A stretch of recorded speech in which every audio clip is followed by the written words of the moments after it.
नमस्कार दोस्तों, आज हम बात करेंगे चतुर्श्रेणी कर्मचारी सीधी भर्ती परीक्षा 2025 के बारे में। जैसा कि पिछले वीडियो में हमने पटवार एग्जाम के बारे में बात करा था, एक्सपेक्टेड कट ऑफ भी बताई है और नॉर्मलाइजेशन के बारे में भी हमने यहाँ पर डिस्कस किया। चतुर्श्रेणी कर्मचारी आज इस टॉपिक पर डिस्कस करेंगे। जैसा कि आपको पता है, पशु परिचर में सबसे बड़ा जो ध्यान ला हुआ है वो है नॉर्मलाइजेशन का। ठीक है, नॉर्मलाइजेशन ने बच्चों को मार दिया है। ठीक है, नॉर्मलाइजेशन ने ऐसे बच्चे जिनके मार्क्स वाकई में अच्छे थे और उनका नंबर आना था, लेकिन नॉर्मलाइजेशन के वजह से वो बाहर हो गए। तो यही वजह क्या चतुर्श्रेणी परीक्षा में बनने वाला है? क्या यही फैक्ट जो हम यहाँ पर डिस्कस करेंगे ये भी चतुर्श्रेणी में आने वाला है? नॉर्मलाइजेशन से कैसे बचना है? ठीक है, ये बात आप अच्छे से जान लीजिए, क्योंकि नॉर्मलाइजेशन से वैसे तो आप बच नहीं सकते, क्योंकि यहाँ पर जो चतुर्श्रेणी कर्मचारियों का जो परीक्षा है वो 6 पारियों में होनी है। तो 6 पारियां होनी है, नॉर्मलाइजेशन होना कंपल्सरी है। अब नॉर्मलाइजेशन होगा तो किसी के मार्क्स बढ़ेंगे भी सही और किसी के घटेंगे भी सही। चतुर्श्रेणी जैसे कि पशु परिचय में यहाँ पर मार्क्स कम से कम 16 से ज्यादा मार्क्स बढ़े भी हैं किसी के, और 16 से ज्यादा कम जैसे 20 मार्क्स के आसपास घटे भी हैं किसी के। ठीक है, तो ऐसी स्थिति भी आई है। इससे बचने का एक ही सीधा तरीका है, अच्छे परसेंटेज जो आप नेगेटिव मार्किंग ना करें। ज्यादातर यही कॉन्सेप्ट रहता है, जिसके ज्यादा नेगेटिव होता है उसके मार्क्स कटने के चांसेस ज्यादा होते हैं। ठीक है, कटने के चांसेस ज्यादा होते हैं। बहुत सारे विद्यार्थियों से हमने बात करी कि उनके मार्क्स क्यों कटते हैं, उनके नेगेटिव मार्किंग ज्यादा हो जाती है, इस वजह से भी कर सकते हैं। और भी कोई, जैसे कि नॉर्मलाइजेशन का फॉर्मूला है, कॉन्सेप्ट है, कॉन्सेप्चुअल बेस पर है, लेकिन फिर भी उनके मार्क्स कम ज्यादा हो जाते हैं। तो आज हम पहला पॉइंट ये है कि आप क्या पढ़े और कितना आप क्वेश्चन करके आए, ये बात ध्यान में उतार लीजिए। किसी के मार्क्स बढ़ते हैं या कम होते हैं उस पर अभी ध्यान ना दें। अभी केवल आप अपनी स्टडी पर फोकस करें और कितने क्वेश्चन आपको करने हैं, कितने क्वेश्चन कितने नंबर के आएंगे, इस वीडियो में पूरा हम देखने वाले हैं। तो सबसे पहले चलते हैं इसके सिलेबस की तरफ से। सिलेबस में आपको हिंदी के 20 क्वेश्चन मिलने वाले हैं। ठीक है, सामाजिक जो सामान्य अंग्रेजी हैं उनके 15 क्वेश्चन मिलने वाले हैं। राजस्थान ज्योग्राफी के क्वेश्चन 20 क्वेश्चन मिलने वाले हैं। ठीक है, हिस्ट्री के राजस्थान हिस्ट्री के 20 क्वेश्चन आपको देखने को मिलेंगे। कला एवं संस्कृति के आपको 20 क्वेश्चन देखने को मिलेंगे। संविधान के 10 क्वेश्चन होंगे, विज्ञान के 5 क्वेश्चन होंगे।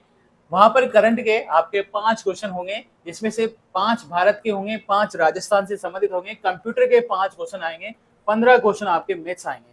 टोटल मिला के आपको 120 क्वेश्चन का सामना करना पड़ेगा, और वो होंगे आपके 200 नंबर के। और 200 नंबर पे आपको 120 क्वेश्चन करने होंगे 2 घंटे में आपको करना होगा।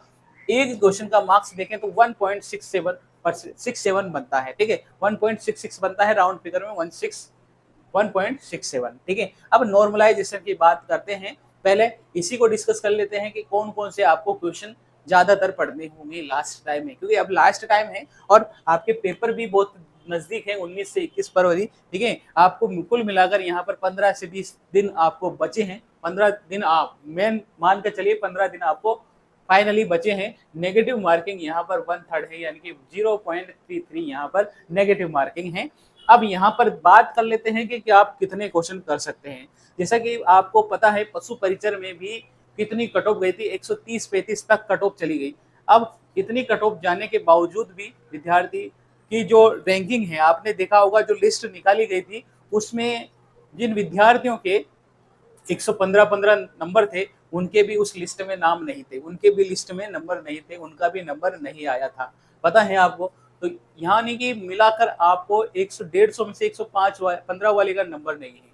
ठीक है, पर यहाँ पर भले ही आपके देख लीजिए 52,453 है। तो ये मान के चलिए कि जैसे कि चतुर्श्रेणी में आपका नंबर था, और क्या 52,000 से आपके कम थे रैंकिंग या ज्यादा थी? कम ही होगी, बिल्कुल। ठीक है, ज्यादा ही होगी। ठीक है, आपके 1 लाख के अंतर्गत आ रहा होगा। इतने नंबर आने के बाद भी आप 1 लाख रैंकिंग में चल रहे होंगे, मतलब पेपर तो वही था, पैटर्न वही है। ठीक है, और यहाँ पर इजी चतुर्श्रेणी का तो उससे भी इजी पेपर होगा। इजी पेपर इस वजह से होगा क्योंकि वहां पर तो आपके पशु परिचर से संबंधित क्वेश्चन भी थे, लेकिन यहाँ पर ऐसा कुछ भी नहीं है। यहाँ पर जो भी है वो केवल Rajasthan GK plus computer maths और करंट है। ठीक है, बाकी तो देखिए साइंस के 5 क्वेश्चन हैं, संविधान के 10 क्वेश्चन हैं। ज्यादातर क्वेश्चन संविधान से पूछे जाते हैं तो सभी के राइट होते हैं। ठीक है, संविधान सब खोल के पी जाते हैं, सबको पता है। ठीक है, 20 क्वेश्चन हिंदी के जो कि बेसिक हैं, 10वीं नंबर के, 10वीं पास वाले विद्यार्थियों के हैं और पेपर देने वाले हैं BEd, MEd, MBA, RS exam प्री फाइट करने वाले। ठीक है, तो क्या ये क्वेश्चन फाइट नहीं करेंगे? बिल्कुल, ये क्वेश्चन उनके लिए लॉलीपॉप है, ऐसे ही पास कर देंगे, ऐसे ही निकाल देंगे पेपर को, बिना पढ़े ही जाएंगे, तब भी उनके ना 120 नंबर से कम नहीं आएंगे, बिना पढ़े जाएंगे। और थोड़ा बहुत पढ़ लिया तो यूं मान के चलिए 130 का आंकड़ा वो पार कर ही देंगे, क्योंकि आरएस प्री फाइट करने वाला विद्यार्थी भी इस पेपर में बैठने वाला है। तो मान के चलिए क्या आपका 100 में नंबर आ जाएगा? 200 नंबर में से अगर आपके मान लीजिए 150 नंबर हैं, तो क्या आप लगते हैं कि आपको चांस बनता है कि आपके नंबर आ जाएंगे? और आपकी कैटेगरी वाइज देख लीजिए फिर। ठीक है, तो इतना तो आप समझिए कि जब आपकी पशु प्रेक्षक की रैंकिंग में इतने नंबर नहीं थे, इतनी रैंकिंग आपकी नहीं थी, 1 लाख से ऊपर आपकी रैंकिंग थी, तब इतने नंबर होने के बाद भी 1 लाख से ऊपर आपकी रैंकिंग थी, तो क्या चतुर्थ श्रेणी में आपके इन 52,153 पदों में आपका नंबर होगा? ठीक है, ये विचार आप कर लीजिए और उसी के आधार पर आपको पेपर के क्वेश्चन करने हैं। ये मान के मत चलिए कि आपको 120 में से आपने 70-80 क्वेश्चन कर लिए, आपका नंबर आ जाएगा। नहीं, ऐसा नहीं होगा विद्यार्थियों, क्योंकि पेपर का लेवल बहुत ही इजी होगा। केवल ये 10वीं पास भर्ती हैं और जो सिलेबस है वो भी 10वीं पास है। 10वीं पास भर्ती में 10वीं पास का जो सिलेबस है, तो मान के चलिए 10वीं की किताबों में आपने पढ़ के बीएड कर ली, एमएड कर ली, एमबीए कर ली, आरएस फाइट कर लिया। ठीक है, इतना कुछ कर लिया और टीचर की वैकेंसियों की तैयारी कर रहे हैं, आरपीएससी फर्स्ट ग्रेड की तैयारी कर रहे हैं, सेकंड ग्रेड की तैयारी कर रहे हैं, थर्ड ग्रेड की तैयारी कर रहे हैं, नीट की तैयारी कर ली, तो क्या ये नहीं पढ़े होंगे? बिल्कुल पढ़े होंगे। ये तो आप जाके देखोगे ना तब भी टिक कर दोगे। तो क्या आपके 120 क्वेश्चन में से आप 90 क्वेश्चन राइट नहीं कर सकते? बिल्कुल कर सकते हो, बिल्कुल कर सकते हो। तो क्या आपका इन रैंकिंग में आ जाएगा, इन पोस्टों में आ जाएगा? ठीक है, अब इस पर चर्चा करते हैं, क्योंकि जब सबसे बड़ा झटका यही है कि आप 120 क्वेश्चन में से 200 नंबर लाने हैं, तो 120 क्वेश्चन, एक क्वेश्चन 167 का पड़ा। ठीक है, तो आपके यूं मान के चलिए कि 200 में से अगर आपने 200 अंक का पेपर है और 200 में से आपने 150 का भी कर लिया, 150 का भी आपने कर लिया, तो भी आपके चांस नहीं है दोस्तों। ठीक है, चांस नहीं है। अगर आप जनरल कैटेगरी में हैं तो मैं नहीं मानता कि आपका नंबर आ जाएगा। ठीक है, मैं नहीं मानता। ओबीसी में भी है तो भी मैं नहीं मानता कि यहाँ तक आपका नंबर आ जाएगा। ठीक है, तो आपको कितने क्वेश्चन करने होंगे? उतने ही क्वेश्चन करने होंगे।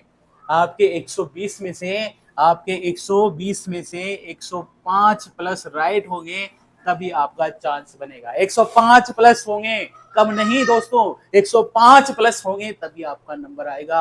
अदरवाइज चतुर्थ श्रेणी को भी भूल जाइए, चतुर्थ श्रेणी को भी भूल जाइए। 105 प्लस आपके राइट होंगे कट पिटा के, सब माइनस नेगेटिव मार्किंग करने के बाद भी। ठीक है, ये आपके होंगे तभी आपका नंबर आएगा। अब आप क्या पढ़े कि इतना नंबर आ जाए? आप उस पर सीधा सा चलते हैं, क्या पढ़े आपको कि ये नंबर आ जाए? देखिए, हिंदी आपकी सबसे बेस्ट है, हिंदी आपने पढ़ रखे हैं, बढ़िया घोल के पी रखी है। अब वो टॉपिक चूज कर लिए जो आपने अभी तक नहीं पढ़े हैं और आपके कमजोर है। बाकी नॉर्मल टॉपिक पर ध्यान नहीं दीजिए, ये वो टॉपिक ध्यान दीजिए जो अभी तक आपने उठा के नहीं देखे और आपके सबसे वीक है। सबसे वीक का मतलब आपने, आपके हर बार, जैसे कि आपने हर एग्जाम दिया है उसमें क्वेश्चन गलत हो जाते हैं। बहुत सारे विद्यार्थी कहते हैं कि मेरे संधि के क्वेश्चन गलत हो जाते हैं, बहुत सारे विद्यार्थी कहते हैं मेरे समाज के क्वेश्चन नहीं बैठते हैं, बहुत सारे क्वेश्चन विद्यार्थी कहते हैं हमारे क्रिया के क्वेश्चन नहीं बैठते हैं। तो उन टॉपिक को आप देख लीजिए, क्योंकि एंड टाइम में बाकी नहीं देखने हैं, वही टॉपिक देखने हैं जो आपके कमजोर हैं। ठीक है, वही टॉपिक आपको पढ़ने हैं जो आपके कमजोर हैं। नॉर्मल क्वेश्चन तो बच्चे भी कर देंगे, नॉर्मल क्वेश्चन तो आप तो बीएड धारी, ठीक है, चतुर्थ श्रेणी कर्मचारी फाइट करने वाले, ठीक है, एमएड आरएस फाइट करने वाले विद्यार्थी हैं, तो आप उन टॉपिकों को क्यों देखते हो? ठीक है, 10वीं पास वैकेंसी है, ठीक है, तो आप उन टॉपिकों को देखिए, हिंदी के टॉपिकों को देखिए, अंग्रेजी के 15 क्वेश्चन। नॉर्मली जो भी विद्यार्थी हैं, 115 में से नॉर्मली जो विद्यार्थी है, नॉर्मली विद्यार्थियों का मतलब मेरे 10वीं पास विद्यार्थियों से नहीं है, मेरे उन विद्यार्थियों से हैं जिनने एमएड, बीएड, आरएस-फाइड, ठीक है, चतुर्थ श्रेणी कर्मचारी, सीधी भर्ती, REET, first grade, second grade विद्यार्थी जो देते हैं, ठीक है, उनसे हैं। ठीक है, उनमें से भी जो विद्यार्थी हैं हर बार इंग्लिश के क्वेश्चन करते हैं और वहां पर इतना हार्ड पैटर्न आता था, फिर भी वो 10 से 12 क्वेश्चन राइट कर देते थे। तो क्या यहाँ पर 15 क्वेश्चन में से वो 10-12 क्वेश्चन राइट नहीं करेंगे?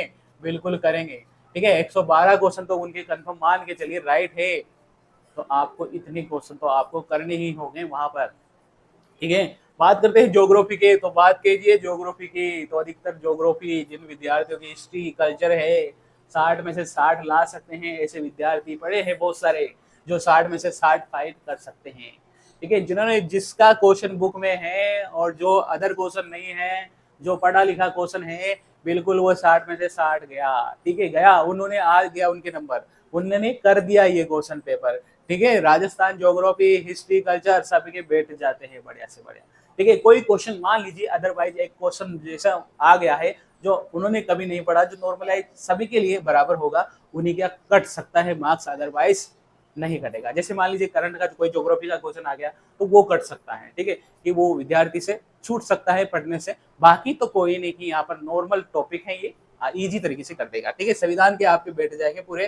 ठीक है, साइंस के 5 क्वेश्चन है, साइंस वाले विद्यार्थी ध्यान दीजिए, साइंस वाले विद्यार्थी जिन्होंने है उनके साइंस के 5 के 5 राइट जाएंगे, लेकिन जो अदर हैं साइंस से रिलेटेड नहीं है, उनके मान लीजिए 1-2 क्वेश्चन गलत भी हो सकते हैं। ठीक है, तो 1-2 क्वेश्चन यहाँ पर गलत हो सकते हैं। मैथमेटिक्स जिसकी भी बढ़िया है, मैथमेटिक्स की बात करते हैं पहले, कि जिसकी भी बढ़िया है वो मैथमेटिक्स के नॉर्मल टॉपिक को छोड़कर उन टॉपिक पर ध्यान दीजिए जो आपके थोड़े से वीक है।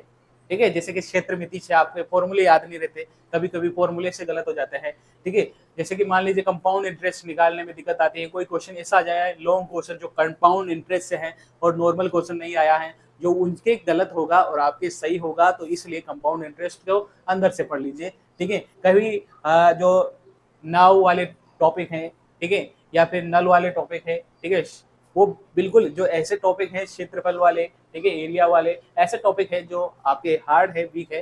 ठीक है, या फिर हर टॉपिक में से कोई ना कोई एक मेजर क्वेश्चन जो होता है वो पीछे से आता है और वही टॉपिक आपका गलत होता है, तो उन टॉपिकों को आपको देखना है। ठीक है, उन टॉपिकों को आपको देखना है। नॉर्मली कंप्यूटर तो आपके आ गए, 5 में से 5 आ गए, क्योंकि नॉर्मली देखिए अभी जो पटवारी का पेपर हुआ था कितना इजी क्वेश्चन था। ठीक है, हर 10 क्वेश्चन आए थे, 10 के 10 राइट थे विद्यार्थियों के, था बिल्कुल लेवल का था, लेकिन फिर भी बहुत ही इजी लगा। ठीक है, क्योंकि आजकल क्या है, टेक्नोलॉजी का जमाना है, आजकल पढ़ाई का क्या है कॉन्सेप्ट है ना, बहुत ही इजी हो गया है। ठीक है, पहले जैसा नहीं है कि छड़ी लेकर मास्टर साहब बैठे थे और आपसे पढ़ाई एक एक क्वेश्चन पूछ रहे थे। ठीक है, अब वो नहीं है। आप यहाँ पर जो विद्यार्थी हैं खुद जागरूक हो गया है। ठीक है, विद्यार्थी जागरूक हो गया है, वो यूट्यूब से पढ़ लेता है। ठीक है, कोई कोर्स ऑनलाइन है पढ़ लेता है, ऑफलाइन पढ़ लेता है, खुद सेल्फ स्टडी इतनी मजबूत कर लेता है।